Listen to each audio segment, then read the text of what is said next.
What is going on, guys? Welcome back to the channel. Today we have episode. What do you mean wrong camera? The other camera? Why are why are we using this camera? All right, fine. What's up? What's going on, guys? Welcome back to the channel. Today we got episode. What do you mean you went back to the other camera? So which one are we using? This one or that one? What are we? Okay, we're sticking with this one. All right, we're doing it live.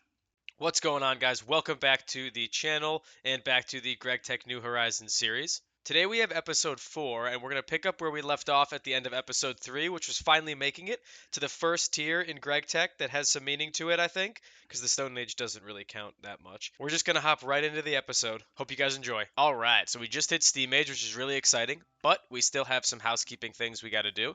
So first, we're going to go ahead and use our new bronze shovel to go ahead and create a little bit more room. Going to put down a couple cactuses to grow. Going to collect the cotton from my cotton farm, and of course, chop a little bit of wood. Then we're going to make a few more chests and go ahead and place those around our base.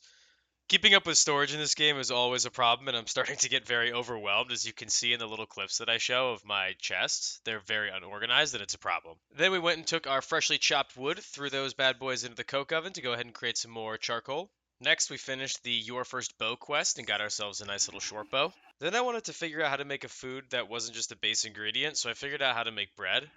It wasn't too much tougher than normal Minecraft. I just needed a bucket of water and the flour. Yeah, so I went ahead and made a bunch of flour to turn into dough later because I figured this would be a pretty big early game food source that would be pretty easy to make, so I could save time and do other stuff instead. All right, next I went out to find some sugarcane to help me do the Moron's Manual to Fecund Farms quest. I don't think I'm a moron. So we went ahead and got searching, but on the way there and back, I of course grabbed a bunch of sand and clay because I knew I was still going to need a lot of that going forward. And not too far up the river, we went ahead and grabbed our sugar cane and completed the quest. Perfect timing, because with that, the sun started to set and it was time to get back to the base and take a little nap. And after our beauty sleep, I went ahead and started making some more unfired coke oven bricks because we're going to need to make a lot of those coke ovens in the future. Next, I decided to build a little sugarcane area next to my farm, but now it's time to continue Operation Flat Earth. We're going to go ahead and build a large cobble platform here. This is going to go ahead and turn into our base in the future. Essentially, I just want to start separating all my farm areas and trees from where my actual base is set up and the storage.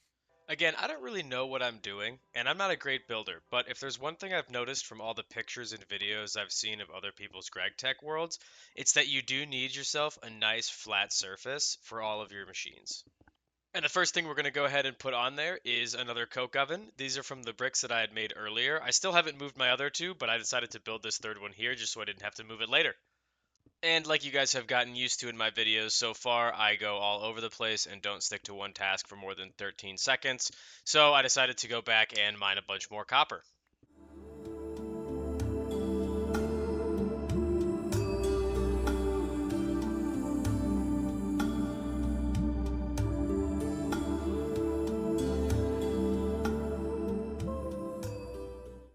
And with all that copper mined, we can go ahead and finish off this copper ore quest really quick. When I got back to the base, I put all that ore I just mined into the furnaces to go ahead and get those converted into ingots. Now, it's time to talk about something that I have never seen before that we can use here in Gregtech New Horizons. That's something we got from the copper ore quest, which is the copper ore berries. Ore berries are a part of the Tinker's Construct mod. There are 6 types of ore berries. We have tin, aluminum, iron, copper, gold, and concentrated essence. Basically, what you do is you place these inside of the crop sticks that we made from the IC2 mod, and as long as you are below a certain light level, they'll start to grow. So with that in mind, I decided to dig a hole and plant a few under my base. Now, I have no idea how long these take to actually grow, but the first few I get, I'm obviously going to have to replant because it actually takes 9 ore berries to get 1 copper ingot, so we're going to need a lot of them. So as we go to continue to smelt down our ores here, what you'll notice is I'm trying to use as much of the creosote I have to actually cook all of these, because I think it's important for me now just to save up the coal and charcoal I get for later usage. I also don't know what to use the creosote on, and at this point I don't really have a storage system for it that makes sense or is efficient. Plus the coke oven stops working if it's full, so I have to keep using it as much as I can, or at minimum dump it somewhere somehow. Alright, next thing on the list we had to get done was going to be to build the better crafting table and finish that quest. So this gives us a couple benefits that the vanilla crafting table doesn't. One is that if you put it next to a chest, we actually get to access and use anything in that chest when we open up the interface for the crafting station. And two, you can upgrade your tinker's tools in it with up to 8 modifiers by just putting the tool in the middle and putting the modifiers on the outside. And you can also repair tools in it. Then, if you had on your bingo card that I would pivot back to the mine for some reason, you are correct. This time, we went to get some iron. Iron obviously was going to be another one of those plentiful resources that we were going to use a billion of. Little did I know how much, so it was a good thing we were just going to go ahead and grab some now.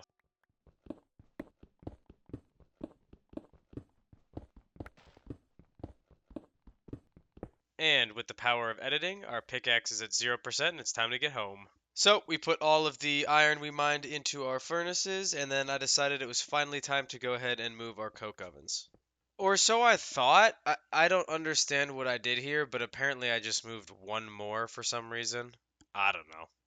Alright guys, unfortunately here's where we get another lapse in recording. We're going to jump from day 60 to day 70, so a good bit is probably going to happen, but don't worry, I'll go ahead and explain any big changes and anything we need to talk about. Alright, so now we jumped ahead to day 70, unfortunately, but here's where we're at. So we're going to start off looking at some redstone.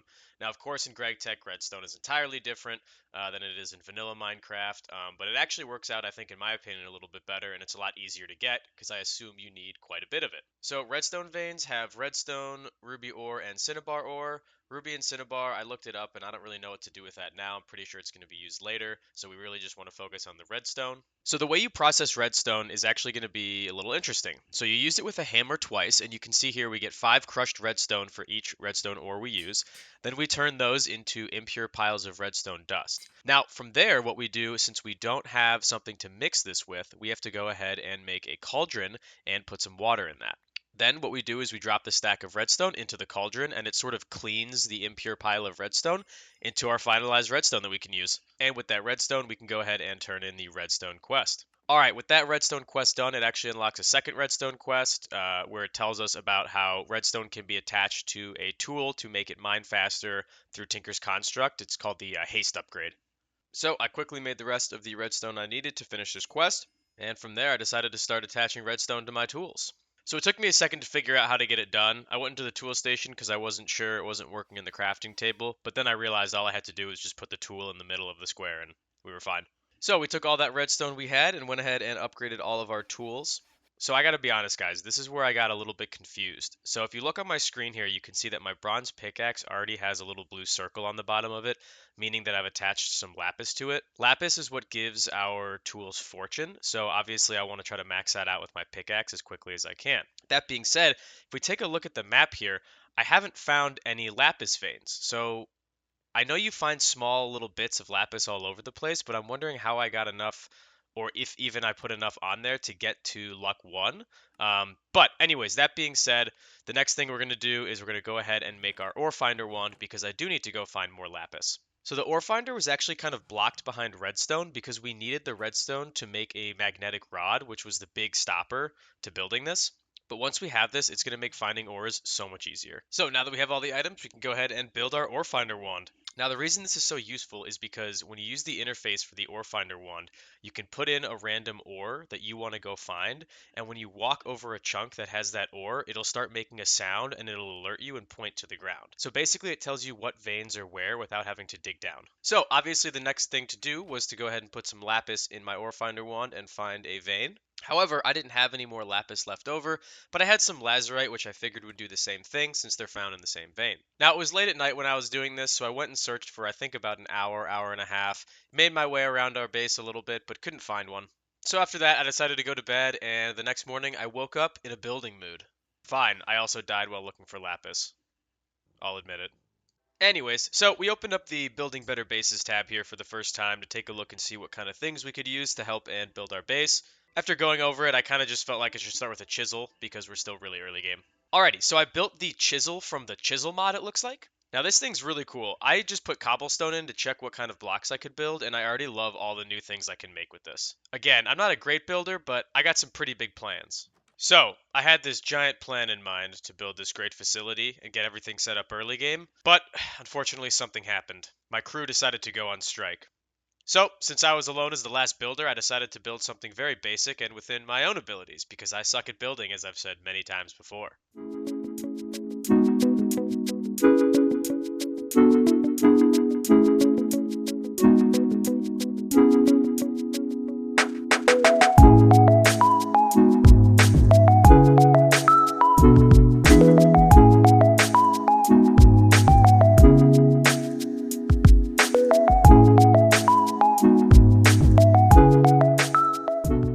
And after setting down some torches, we've gone ahead and finished the first part of our base. After that, I decided to work on our storage a little bit by finishing the Better Than Barrels quest and getting ourselves some oak drawers, which I see a lot in Gregtech playthroughs. I feel like these are going to be really, really useful moving forward. But as you saw there from me looking at my chests, I don't have any wood, so it's time for a short little wood cutting session.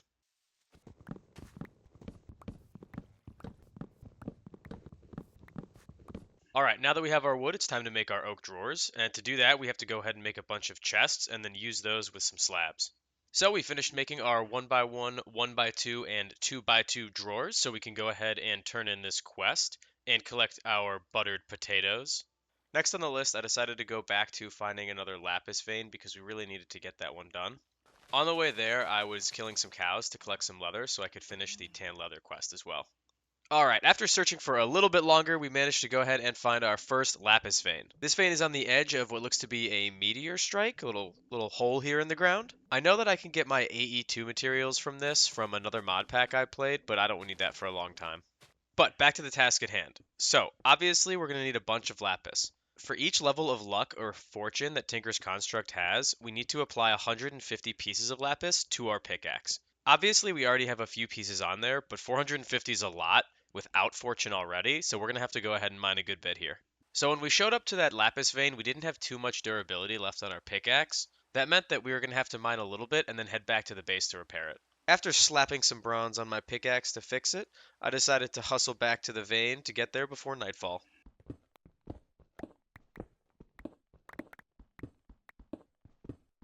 And after breaking my pickaxe again, it was time to head back to the base. Once we got back, we went ahead and shoved all this lapis ore into the furnaces. Next, while that was cooking up, we decided to start looking into the water dilemma. So we were going to have to get ourselves some rubber tree saplings. I knew I found a couple rubber trees when I was searching earlier on, but I forgot where they were. So I went out to go search for them a little bit. Alright guys, unfortunately this is another spot where I lost some recording. So we're jumping ahead about 5 days. Again, I moved a lot of my stuff over to the spot I built earlier, but in that sense not too much has changed there. We're actually picking up where we left off in terms of what I was doing. So I think I just spent those few days being a little bit AFK and transferring all my stuff over. Where we pick up is you can see me destroying my first little cobble house here. Great memories, but it's time to move on to something bigger and better. Alright, as you guys can see here, I'm walking up to the new base area, and I'll go ahead and freeze frame it for us. Just a quick explanation, you can see obviously I have all of my basically raw materials on that back wall there. Anything kind of related to ore processing, smithing, anything like that is going to be over there. On the left side, I have just a couple random things like food, saplings, wood, I don't know, just things like that. And then the middle chests lined up are all going to be just random loot. Alright, now that you guys have been updated on the base, we're going to go ahead and finish off a couple more things here, including adding a dirt path. I wanted to add this to get a little bit more structure and direction to the base, because right now everything was kind of all over the place, and I wanted to create sort of walkways so that I knew how I was going to eventually organize things. Obviously, another problem I have right now that I haven't really addressed is it's really good to try to build your base inside of specific chunks for the future multi-blocks and things you're going to have to use. And right now with this layout, I'm not really doing that. But again, I don't think we have to worry about that too much, and by the time I need to worry about it, we'll be able to relay the base out. And of course, we spent a little bit of time after this pushing back those dirt walls around our base to go ahead and give us a little bit more of a free, flat, open area. I also built a little dirt building around my entrance to my copperberry cave. Next, I quickly created some paper using the Chad method and completed that quest. But it's back to my original plan from before we lost out on some of the footage. Here are the trees that we found from earlier, and we're going to go ahead and cut them down and hopefully get a few saplings from these. Now we'll go ahead and plant those saplings in our base to get us a bunch more. Hopefully this is a process that continues to build on itself and I don't run out of saplings. We are going to need an absurd amount of rubber going forward. Obviously, we're going to have easier ways to get it later on. But for now, I'm going to go ahead and make us some bone meal so we can get this process started a little bit quicker. So now that we have a bunch of rubber trees, we're going to go ahead and use this tree tap here to get us some sticky resin. Alright, now we have a bunch of sticky resin. Obviously, we're going to use this to build the water tank that we started looking at from before. The next thing we need to make is 52 iron rods. So all that was left to do from there was to go ahead and batch craft us the 26 blocks we needed to build this water tank. Alright, we'll collect the loot here from the water dilemma quest, and then we'll go ahead and build a platform for our water tank right behind our coke ovens, and get this bad boy up. And boom, just like that, we have ourselves our first water tank. Alright, if you guys remember from episode 1, I mentioned how important it was to build a base in a high humidity area and how we were looking for 80% humidity. That's because the water tank gains water based on the humidity level in the area. So 80% humidity correlates to 8 liters of water per tick, which is enough to sustain what we'll need going forward. But now we have unlimited water, and if we ever need some, we can just run over with a bucket and grab some. The thing that's going to need the most water, especially early game, is going to be our coal boilers that we make, because that's going to produce the steam to power our machines.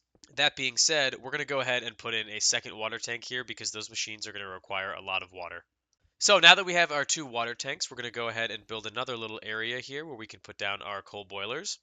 As you see, I built a roof, and I'm going to over all the piping that I make only because I didn't fully read the description of what blows up and what doesn't, so I just wanted to be safe early game. Now that we have that set up, we can go ahead and pipe our water from our 2 water tanks into the small coal boiler.